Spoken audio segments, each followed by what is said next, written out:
بسم اللہ الرحمن الرحیم۔ السلام علیکم اسٹوڈنٹس، کیسے ہیں آپ سب؟ میں امید کرتی ہوں کہ آپ سب بخیر و عافیت ہوں گے، خوش و خرم ہوں گے، اور میری اللہ تعالیٰ سے دعا ہے کہ اللہ تعالیٰ ہمیشہ آپ کو اپنے حفظ و امان میں رکھے، خوش و خرم رکھے اور ڈھیر ساری خوشیاں عطا کرے۔ آج سب سے پہلے بیٹا جی نیا سال جو ہے وہ آپ کو پتہ ہے شروع ہو چکا ہے، اور اس نئے سال میں یہ ہماری پہلی کلاس ہے، اور میری اللہ تعالیٰ سے دعا ہے کہ یہ جو نیا سال شروع ہوا ہے یہ ہماری ملک و قوم کے لیے ترقی کا باعث ہو، اور آپ سب کے لیے جو ہے وہ ڈھیر ساری کامیابیاں اور کامرانیاں لے کر آئے، اور اس سال میں آپ بہت سی کامیابیاں اور کامرانیاں جو ہیں وہ سمیٹے۔ تو بیٹا جی ہمارا جو آج کا ٹاپک، جو ہمارا آج کا عنوان ہے وہ ہے جی حمد، یعنی آج ہم اس اردو کی کلاس میں جو ہے وہ ہمارا آج کا ٹاپک جو ہے وہ حمد ہے، اور حمد کے جو شاعر ہیں مولانا الطاف حسین حالی ہیں، جن کے بارے میں ہم جو ہے وہ پہلے لیکچر میں جو ہے وہ پڑھ چکے ہیں، اور اس کا شعر نمبر 1 جو ہے وہ بھی ہم کر چکے ہیں۔ تو آج ہم حمد کا جو ہے وہ شعر نمبر 2 کریں گے۔ لیڈ پینسل ہاتھ میں پکڑے اور امپورٹنٹ پوائنٹس ساتھ ساتھ جو ہے وہ آپ بک پر نوٹ کرتے جائیں۔ گو سب سے مقدم ہے حق تیرا ادا کرنا، بندے سے مگر ہوگا حق کیسے ادا تیرا۔ گو کا مطلب ہوتا ہے اگرچہ، سب سے مقدم یعنی سب سے پہلے، سب سے افضل، تو مقدم کا مطلب آئے گا پہلا، برتر، اور حق تیرا یعنی اللہ تعالیٰ کا حق ادا کرنا، بندے سے مگر ہوگا حق کیسے ادا تیرا۔ تو گو کا مطلب اگرچہ، مقدم کا مطلب ہوتا ہے پہلا، برتر، اور حق مطلب ہوتا ہے واجب، بدلہ یعنی جو فرض ہو، حق جو فرض ہے۔ اچھا جی، سب سے پہلے بورڈ پیٹرن کے اکارڈنگ تشریح کرنے کا جو طریقہ ہے اسی سے ہم سٹارٹ کریں گے۔ پہلے ہم نظم کا عنوان لکھیں گے، یہاں پر آگے میں نے کوسچن مارک لگایا ہوا ہے۔ تو نظم کا عنوان جو ہے وہ آپ کو پتہ ہے کہ ہمارا حمد ہے، یہاں پر آپ حمد لکھیں گے۔ اس کے بعد شاعر کا نام بھی آپ کو پتہ ہے مولانا الطاف حسین حالی ہے، اور جہاں میں نے کوسچن مارک لگایا ہوا ہے یہاں پر آپ شاعر کا نام لکھیں گے۔ اور بورڈ پیٹرن کے اکارڈنگ آپ کو پتہ ہے نظم کا عنوان اور شاعر کا نام لکھنے کے بعد مفہوم ہوتا ہے، تو مفہوم لکھیں گے۔ اور مفہوم یہ ہے کہ جو شعر ہم نے ریڈ کیا ہے،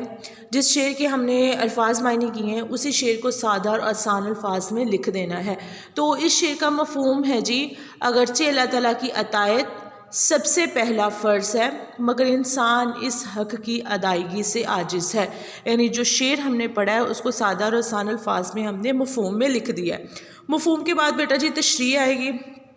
اور تشریح جو ہوتی ہے وہ ریلیونٹ ٹو مفہوم، ریلیونٹ ٹو شعر جو ہے وہ ہم نے کرنی ہوتی ہے۔ اور اس شعر کو پڑھ کر ہمیں پتہ چل رہا ہے کہ اللہ تعالیٰ کی جو نوازشیں ہیں وہ ہم پر بہت زیادہ ہیں، اور اللہ تعالیٰ نے ہمیں جو ہے وہ اشرف المخلوقات پیدا کیا، جس کی وجہ سے ہمارا یہ فرض ہے، ہمارا یہ حق ہے کہ ہم اپنی اس زندگی میں سب سے پہلے وہ نوازشیں جو اللہ نے ہم پر کی ہیں، اور جس اشرف المخلوقات کے درجے پر فائز کیا ہے، اور ہمیں شعور جیسی نعمت جو ہے وہ عطا کی ہے۔ پھر انسان کی ہدایت اور رہبری کے لیے جو ہے وہ اللہ تعالیٰ نے انبیاء کرام علیہ السلام کو جو ہے وہ مبعوث فرمایا ہے،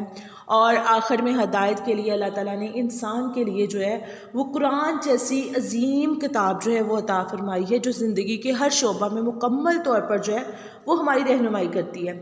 اب ان سب کا تقاضا یہ ہے کہ انسان اللہ رب العزت کی اطاعت اور فرما برداری کرے، اور اس کے حقوق کو جو ہے وہ سب سے زیادہ مقدم رکھے۔ لیکن ہم انسان جو ہیں وہ اپنے تخلیق کی جو اصل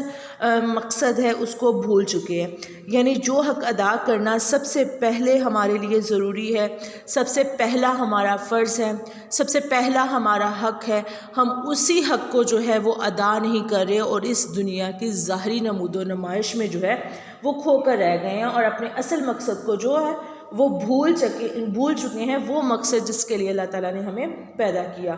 اور اللہ تعالیٰ کے حقوق ادا کرنے کا جو مطلب ہے، نہ ادا کرنے کا مطلب جو ہے وہ یہ ہے کہ ہم اس کی جو نعمتیں ہیں اس کا شکر ادا نہیں کر رہے، اور اگر ہم ان کا حق ادا کرتے تو اس کا مطلب ہے اس نے جو نعمتیں ہمیں نوازی ہیں ہم اس کا شکر ادا کر رہے ہیں۔ اور اللہ تعالیٰ نے خود بار بار قرآن پاک میں اس کا ذکر کیا ہے کہ پس تم اپنے رب کی کون کون سی نعمتوں کو جھٹلاؤ گے۔ اس کو آپ بطور جو حوالہ ہے وہ لکھیں گے۔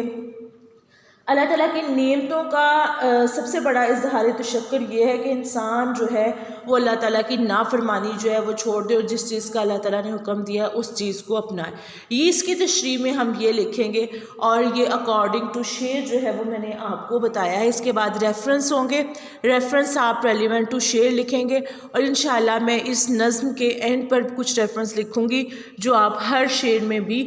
جو ہے وہ لکھ سکیں گے. اسے لکھ کر جو ہے وہ پریکٹس کریں. اگر کسی چیز کی کنفیوژن ہو تو آپ مجھے کامنٹ کر کے پوچھ سکتے ہیں.